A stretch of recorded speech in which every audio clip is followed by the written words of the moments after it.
Instead of much awaited Battle of Gullet, Season 2 of House of the Dragon concluded viewers with more questions than answers. Will we ever see Dreamfyre? Will Aegon able to be ruled again? Where the heck is Daeron? What about the meeting between Alicent and Rhaenyra? Will they keep their promise? What impact it will be having on future of House of the Dragon? After an entire season, Daemon experiencing strange visions in Harrenhal, does House of the Dragon trying to change Daenerys' storyline in Game of Thrones? Is Daenerys the prince that promised? Stay till the end of the video to know such more interesting questions. Let's dive into the video. Will we ever see Dreamfyre? The season 2 finale featured a shout out to Helena's dragon Dreamfyre. Helena is forced to ride into the battle with Aemond. The supporters' expectations of finally seeing Dreamfyre were shattered when Helena ultimately rejects him. All we can gather is that she is silver and blue and mostly likely incredibly attractive. If you want to know more about Dreamfyre and how Helena mounted Dreamfyre in the books, watch the video that presented on the screen and in description where I gave a detailed explanation about Dreamfyre and Helena. Will Aegon be able to rule again? After the Battle of Rook's Rest, Aegon didn't recover from the betrayal of his brother, and Aemon's plan to keep his brother sedated with milk of the puppy and incapable of making any royal declarations was successful. However, Aemon's plan was discovered by Larys Strong, who has been secretly assisting Aegon, whom Larys can manipulate much more easily. Recover from his grievous dragonfire wounds, and Aegon, to be honest, recovered astonishingly well just in time. Season finale, Larry suggests to the Aegon that he sneak the king out of King's Landing before Aemon had a chance to carry his murder. They can be seen sneaking away. Is Aegon going to return to King's Landing?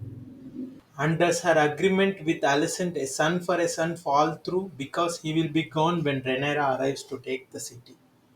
When will we see Battle of Gullet? Many fans believed that one of the main battles in the Dance of the Dragons, the Battle of Gullet, would take place in this season finale. Everything is in its proper place.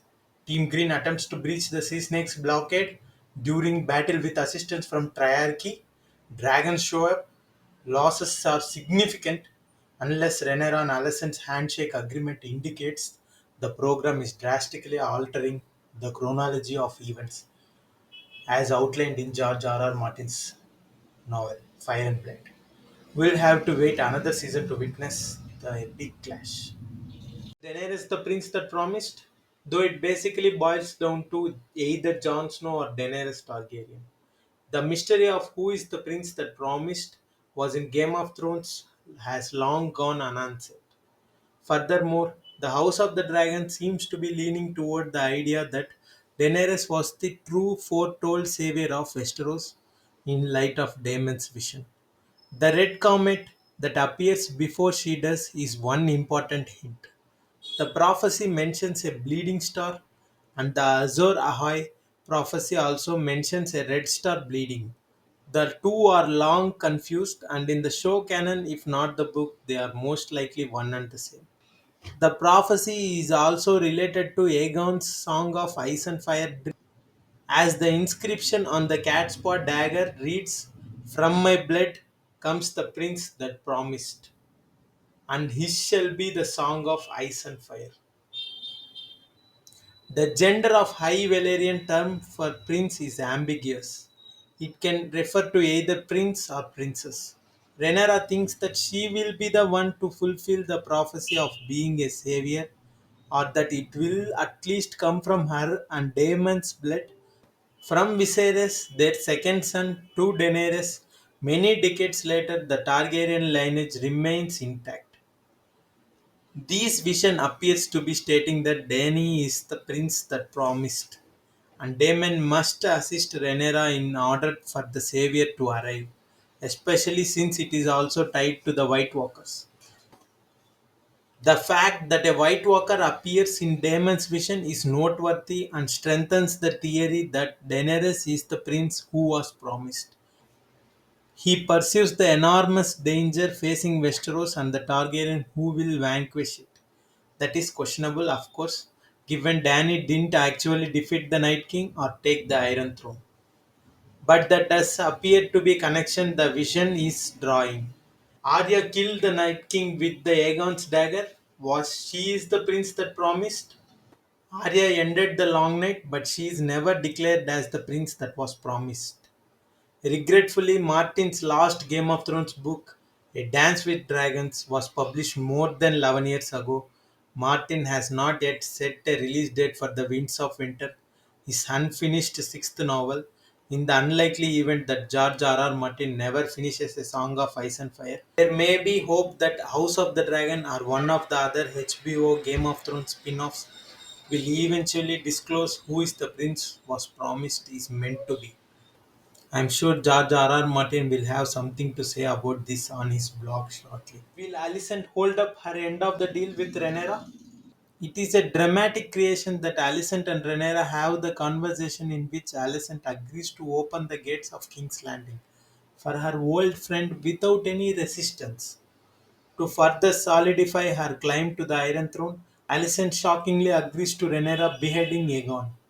A son for a son. Will Alicent honor her commitment when Rhaenyra gets there and Aegon has already left the King's Landing? Will she instead demand to see another head? And will Rhaenyra, for her part, allow Jaehaera, Helaena, and Alicent to stray into the woods and live in peace? That all seems too simple considering we have many episodes of dragon fighting left in this show. Where is Otto Hightower being held? Since season 2, episode 3, Otto has remained out of reach. After King Aegon removed his grandfather and chose to name Christian Cole as his hand, he was banished from the castle. Otto is King's Landing greatest tactical thinker, and Cole is a bit of an idiot.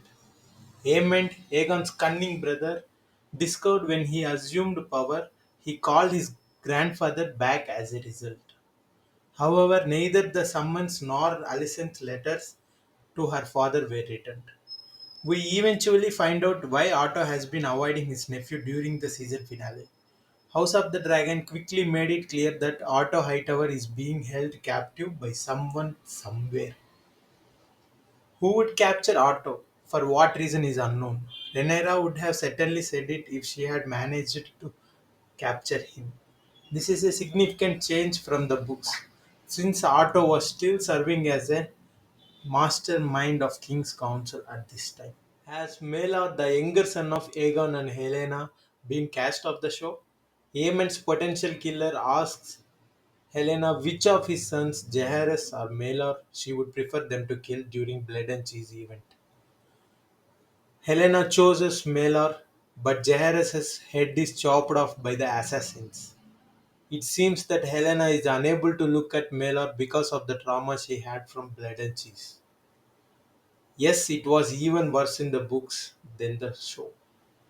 Watch the video presented on screen or in the description to know more about Blood and Cheese incident in the book.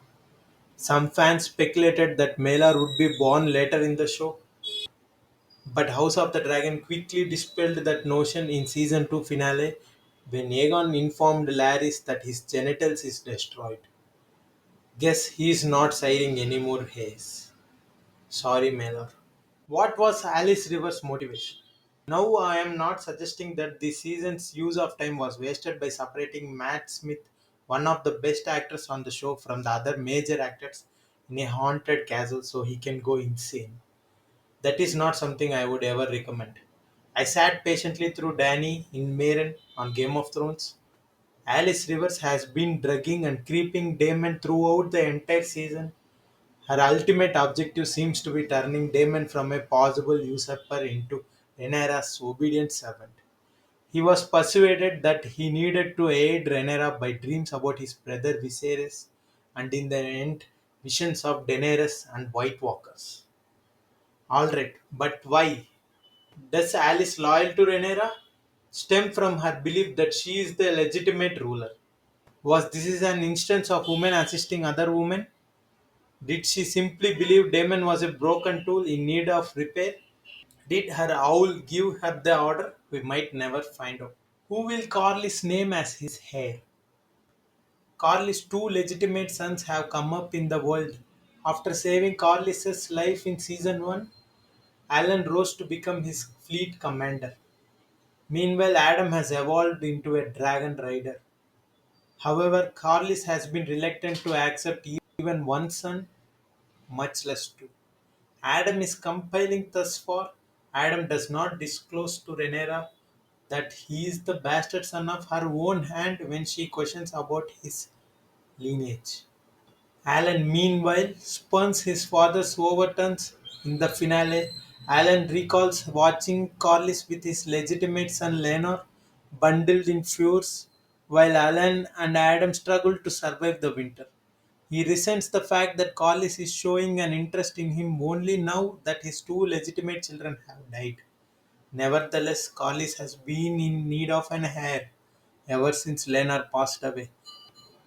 As far as Corlys is aware, if Corlys can win him over Alan, his older bastard son, who describes himself as a salt and sea, appears to be his natural choice. Where is Daeron? Alicent's youngest son, Daeron, and crucially his dragon, were mysteriously missing from the series for two full seasons. This absence has sent book readers into a bit of tizzy considering the important role he'll likely play in seasons to come. However, Daeron becomes the topic of conversation for nearly all of Team Green in final few episodes of season 2. Prince Regent Aemon Targaryen is informed by a member of the King's Council that his brother Dragon is maturing well and will soon be prepared for combat. In a different scene, Gwen, the brother of Alicent, is questioned about Daeron. It appears that Daeron has been growing up outside of King's Landing in Old Town. Gwen reassures her that Daeron is a kind son unlike Alicent's other two. Though it can't be pleasant to hear that one son you did not raise is the only one who isn't a violent monster. Alicent is horrified by the actions of her elder sons. Thus, it's a painful time for her. In any case, Daeron seems like a real cool person. Fans of the novel and the program are now extremely excited to meet Daeron. In the season 2 finale, we even had a glimpse of Daeron's dragon, Tessarion, but not of Daeron himself. What's up with the Starks? Cregan Stark only has a small role in House of the Dragon season 2 premiere, even compared to the book's relatively limitation information on what happens. However, he and the North will have a part to play in what's to come, which can be broken down into two main strands. Cregan tells Jaehaerys that he will send older Northerners, Greybeards, to fight in the war for Rhaenyra. In the book, these are called the Winter Wolves, a grizzled bunch of fighters who go to war knowing they will probably not come back, easing the burden on those who remain in the north in terms of food rations for the winter. The wolves, led by Lord Roderick Destin, fight in several battles across the Dance of the Dragons, moving through the Riverlands and into the Reach, though are unlikely to be seen until the House of the Dragon Season 3. These conflicts include the Battle of Lakeshore against houses such as Crackhall and Lannisters, the Butcher's Ball against Green forces led by Sir Christian Cole, who dies in the battle, and the First Battle of Tumbleton. Starks and Cregan has huge role later in season 4 which called as Hour of the Wolf. Will Rhaena or someone mount Sheepstealer? Rhaena left her wards to pursue the wild dragon in the vale that has been leaving crispy sheep bones in his path. As many had prophesied, so much for Rhaena lovingly caring for Rhaenyra's kids. Rhaena sees the dragon munching on some delicious mutton tidbits in one of the final images of the season. But she doesn't say anything to him. Can she make it to the top of the dragon? It's crucial to keep in mind that despite her ancestry, she has not been able to form a bond between other beasts. In books, Sheepstealer would be mounted by a character named Nettles, which absent in the show till now. Who knows what House of the Dragon offers in season 3? We need to wait till 2026 to know who mounts Sheepstealer. What consequences will the kiss between Rhaenyra and Mysaria have? A major revelation of the season was Rhaenyra kissing Mysaria, her advisor and husband's Daemon's former lover. The actress who plays Mysaria has stated in interview that Rhaenyra's character improved the kiss, so it's not that surprisingly that we haven't seen an immediate fallout from the kiss in the final episode of season 2. Will season 3 writers, however, address it when Daemon from Dragonstone returns? Are we in for a trouble? Let's see. Is Rhaenyra turning into a bastard's leader? In the penultimate episode of season 2, Rhaenyra became very bastard's leader when she found out that Adam of Hull could ride a dragon. Declaring it to be the will of the gods, she rationalized endangering the lives of dozens of silver-haired common folk in the hopes of discovering a couple of dragon riders. This reasoning could be harmful. Recall that her father King Viserys I was partly driven to initiate this struggle for the Iron Throne by his obsession with the prophecy of the prince that was promised. The idea that the gods had given him and his heirs the duty of defending Westeros against the greatest threat. As watchers, we were aware that prophecy of prince that was promised is not entirely fulfilled. When Jon Snow's army faces the threat posed by White Walkers, it is a Lannister, not a Targaryen, who rules the Seven Kingdoms. And it's a Stark, not a Targaryen, who kills the Night King and ended the long night. Did Tyland Lannister just father a bunch of pirate babies? The season finale has one of the strangest and most entertaining plot lines when Tyland makes a pact with the Triarchy pirates. The pirates will get to rule stepstones and impose a tax on any items that pass through there in exchange for joining Team Green. Thailand must engage in mud wrestling with Lohar, the fleet commander, in order to cement the contract. Lohar makes a proposal later that evening saying, I want you to my wives. He continues after stating, I wish to have children by you. How many wives do you have? Thailand asks. That's right. Thailand might have slept with the whole harem of the pirate, and now there might be a family of adopted Lannister children running across Essos. Thailand is more reserved and shy than his identical twin, Jason, which makes this particularly funny. These are the most interesting topics that House of the Dragon Season 3 needs to answer. Hope Season 3 will be much more better. If you are new here, subscribe to my channel. Thank you for watching. See you in a week.